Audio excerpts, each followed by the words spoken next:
एक बार सोच के देखें, अगर आप समंदर में हो और आपके सामने हो ये पहाड़ जैसी समुद्री लहरें जो देखते ही देखते पूरे का पूरा शिप ही निकल जाएं।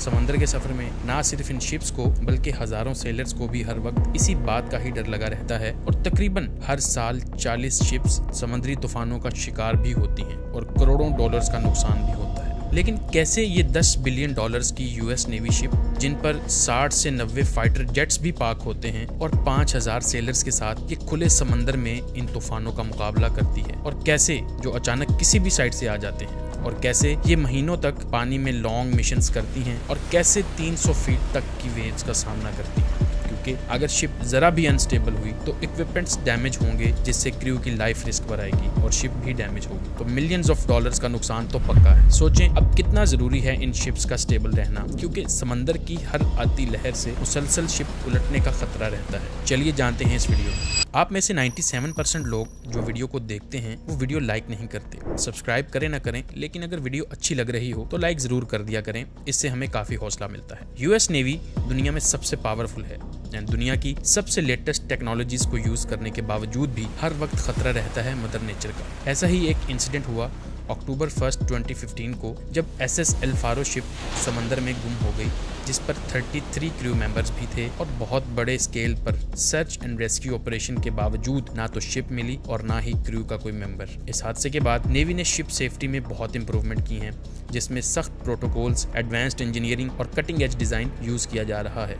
लेकिन क्या ये काफी होगा अगर शिप को किसी बेरहम तूफान का सामना करना पड़ा तो? आगे बढ़ने से पहले एक सवाल का जवाब दें। कभी आपने अपनी फिंगर टिप पर इस तरह पेंसिल को बैलेंस करने की कोशिश की है? बहुत मुश्किल है। अब यही काम अगर आपको एक चलती हुई रोलर कोस्टर पर करना पड़े तो कैसा लगेगा? इम्पॉसिबल है ना? इससे अंदाजा लगाएं एक शिप कैसे बेरहम समंदर में खुद को स्टेबल रखती है, और ये काम है फिजिक्स और नेवल इंजीनियरिंग का। चलिए देखते हैं यूएस नेवी शिप्स कैसे सीधा चलती हैं और किस तरह खुद को उलटने से बचाती हैं। देखें, साइंस के मुताबिक अगर किसी चीज की डेंसिटी पानी से कम होगी तो वो नहीं डूबेगी। शिप्स भी इसी वजह से नहीं डूबती क्योंकि इनकी डेंसिटी पानी से कम होती है। इस वजह से ग्रेविटी की फोर्स जो शिप को नीचे खींचती है उससे ज्यादा पानी की फोर्स हो जाती है, जिससे शिप नीचे नहीं जा पाती। एक और पॉइंट ये है कि सेंटर ऑफ ग्रेविटी जितना लो होगा उतना ही कम चांसेस हैं किसी चीज के उलटने के, और इसी वजह से यूएस नेवी शिप्स में लो सेंटर ऑफ ग्रेविटी को मेंटेन किया जाता है, जिसके लिए मुख्तलिफ तरीके इस्तेमाल किए जाते हैं, जैसे कि हैवी मशीनरी को, हथियारों को और फ्यूल को शिप के सबसे निचले हिस्से पर रखा जाता है। यहाँ तक कि हर एक छोटी से छोटी चीज या न्यू मशीनरी को प्रॉपर कैलकुलेशन के बाद कहीं पर रखा जाता है ताकि शिप की स्टेबिलिटी पर असर ना हो। अगली सबसे इंपॉर्टेंट चीज है शिप का हल,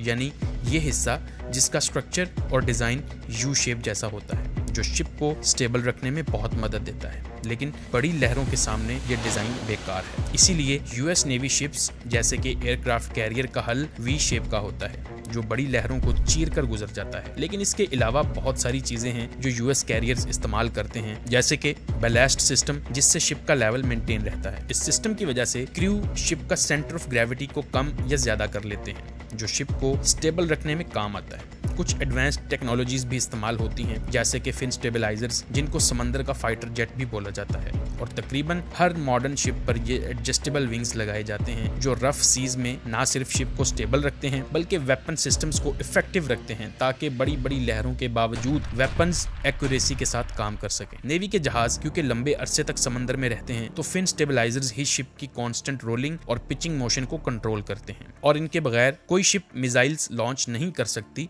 जब तक समंदर बिल्कुल नॉर्मल ना हो जाए। यूं कह लीजिए कि फिन स्टेबलाइजर एक अनस्टेबल शिप को वॉरशिप बनाता है जो प्रिसीजन के साथ अटैक कर सके। इसी तरह एक और टेक्नोलॉजी जायरोस्कोपिक स्टेबलाइजर्स भी नेवल इंजीनियरिंग का एक शानदार मार्वल है, और ये एक साइकिल के टायर्स की तरह काम करता है। जब तक टायर घूमेगा साइकिल सीधी रहेगी। बेसिकली जायरोस्कोप एक स्फीयर है जिसमें एक फ्लाई व्हील होता है जो 700 आरपीएम की स्पीड से घूमता है, जिससे एंगुलर मोमेंटम पैदा होता है और उससे टॉर्क पैदा होता है, और इस टॉर्क से शिप को पुश या पुल किया जा सकता है लेवल करने के लिए। एक कंप्यूटर कंट्रोल्ड सिस्टम हर वक्त जायरो को एडजस्ट करता है, जिससे टॉर्क का सही इस्तेमाल होता है। इसके अलावा सेल्फ राइडिंग वेसल्स पर तेजी से काम हो रहा है, जो उलट जाने वाली शिप के डैमेज को कम करने में मदद देती है। यानी अब बोट अगर उलट जाए तो वो खुद को ऑटोमेटिकली ऑपरेट कर सकती है, और ये टेक्नोलॉजी यूएस नेवी के लिए बहुत ही काम की चीज है, खासकर छोटे क्राफ्ट्स या हवा वाली बोट्स जो रफ ओशन में उलट भी जाएं फौरन खुद सीधा हो सकती हैं और काम आ सकती हैं। सेल्फ राइडिंग व्हीकल्स यानी बोट्स सीधा होने के लिए 3 चीजों का इस्तेमाल करती हैं: angled hulls, bottom ballast tanks and weighted keels.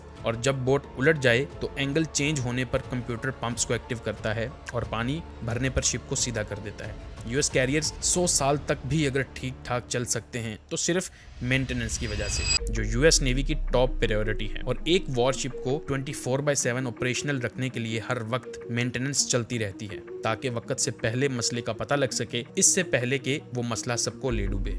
इस काम के लिए यूएस नेवी के पास होते हैं हाईली स्किल्ड सेलर्स और टॉप इंजीनियर्स जो शिप पर क्लीनिंग, पेंटिंग, रिपेयरिंग और अपग्रेडिंग का काम करते हैं। इस तरह के मुश्किल कामों को 2 कैटेगरीज में डिवाइड किया जाता है।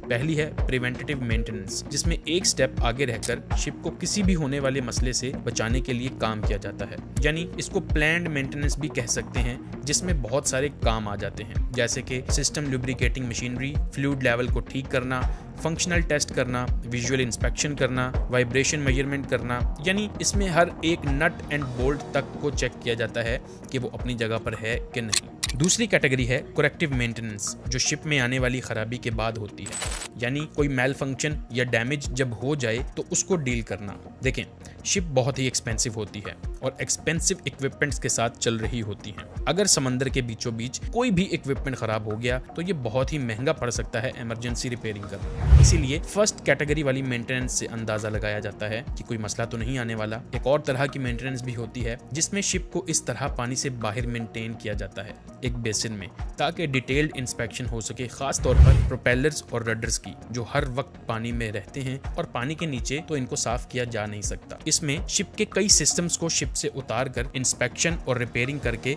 दोबारा शिप पर लगा दिया जाता है।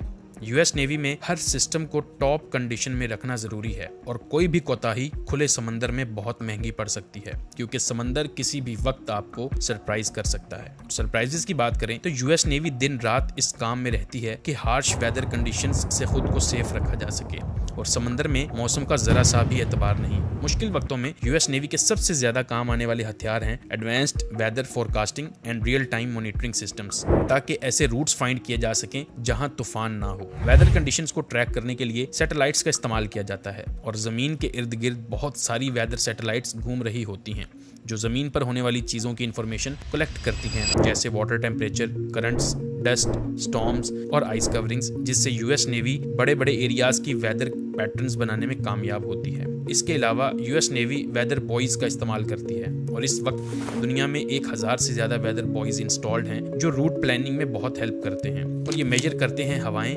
लहरें, पानी का टेम्परेचर, हवा का टेम्परेचर और बैरोमेट्रिक प्रेशर, और इस सारी इंफॉर्मेशन से इजीली पता लग जाता है कि कहाँ तूफान आने वाला है और रूट चेंज कर लिया जाता है। इसके अलावा यूएस नेवी के शिप्स पर बहुत तगड़े एनवायरमेंटल मॉडल्स भी इंस्टॉल्ड होते हैं जो कि हैं टाइफून वार्निंग सेंटर और वेवर वॉच 3। ये बॉयज से आने वाली इंफॉर्मेशन को यूज करते हुए माहौल की एक्यूरेट रिप्रेजेंटेशन करते हैं। इसके अलावा बहुत सारे इंस्ट्रूमेंट्स होते हैं शिप पर, जैसे कि एनेमोमीटर्स जो हवा की स्पीड को मेजर करते हैं, बैरोमीटर्स जो हवा के प्रेशर को मेजर करते हैं, और वेदर रेडार जो तूफान को डिटेक्ट करते हैं। इनकी वजह से शिप तूफान से पहले ही अपना रास्ता बदल लेती है और हाई वेव्स वाले एरियाज को भी ऐसे ही अवॉइड कर लेती है। जो भी हो, यूएस नेवी की असल ताकत उनका क्रू है और शिप की किस्मत भी इन्हीं के हाथों में होती है। इसलिए सेलर्स की ट्रेनिंग में कोई कमी नहीं रखी जाती। क्रू को बहुत ही जालिम ट्रेनिंग करवाई जाती है जिससे वो शिप को खराब मौसम में भी संभाल सके। एक बार नहीं बल्कि बार बार ट्रेनिंग दी जाती है। रेगुलर बेसिस पर कई ड्रिल्स भी की जाती हैं, जैसे कि emergency drill, damage control drill, abandoned ship drill, man overboard drill, crisis management drill and survival training drill. मैं आपको बारी बारी कुछ ड्रिल्स के बारे में बताता हूँ। डैमेज कंट्रोल ड्रिल का मतलब होता है एक उलट जाने वाली शिप को कैसे डील करना है, लीक्स को कैसे फाइंड करना है, पंप्स को कैसे ऑपरेट करना है, कंपार्टमेंट्स को कैसे सील करना है ताकि मजीद नुकसान ना हो सके। इसी तरह एक और ड्रिल है इवैक्यूएशन ड्रिल, जिसमें क्रू का काम होता है शिप से लोगों को सेफली इवैक्यूएट करना, लाइफ बोट्स को पानी में उतारना, लाइफ जैकेट्स बांटना और जिंदा रहने के लिए चीजें इकट्ठी करना, खास तौर पर जब शिप को छोड़ने के अलावा और कोई ऑप्शन ना हो। अब जो चीज मैं आपको बताने लगा हूँ वो सुनकर आप हैरान हो जाएंगे कि यूएस नेवी कैसे मॉडर्न टेक्नोलॉजी का इस्तेमाल कर रही है शिप्स में। जैसे लाइट वेट मटेरियल का इस्तेमाल शिप्स को बिल्ड करने के लिए किया जा रहा है, जिससे शिप और ज्यादा मजबूत बनती है, इसको जंग नहीं लगता और इसके उलटने के चांसेस भी कम हो जाते हैं। इसके अलावा क्रू को वर्चुअल रियलिटी में ट्रेनिंग दी जाती है ताकि तूफानी समंदर में कैसे शिप खुद को स्टेबल रख सके और कैसे वो पानी में उतरे बगैर शिप को कंट्रोल करना सीख सकते हैं। सिमुलेशंस में ऐसा ही लगता है जैसे आप एक असल शिप पर ही हैं और शिप को एक तूफान में घिरा हुआ देख रहे हैं। इससे क्रू को डिसीजन मेकिंग में काफी मदद मिलती है और क्रू बेहतर टीम वर्क कर सकते हैं। दिमाग हिला देने वाली चीज ये है कि यूएस नेवी अब अडेप्टिव हल सर्फेसिस बना रही है जो सी कंडीशंस के साथ एडजस्ट कर सकती है, यानी हल अपनी शेप भी चेंज कर सकेगा वेदर कंडीशंस के हिसाब से, जिससे शिप कभी उलट ही नहीं सकती और इससे फ्यूल एफिशिएंसी भी बढ़ेगी। इसका भी बाप है आर्टिफिशियल इंटेलिजेंस, जिससे शिप एआई एल्गोरिदम्स को यूज करेगी जो सेंसर डाटा को एनालाइज करके शिप को रियल टाइम पर स्टेबल रखेंगे। और जल्द ही फ्यूचर में US navy vessels self learning systems के साथ समंदर में राज करेंगी, जिससे शिप को कभी कोई नुकसान नहीं हो सकेगा। इसी के साथ इस वीडियो का इख्तिताम करते हैं। मिलेंगे आपसे अगली वीडियो में। अल्लाह हाफिज।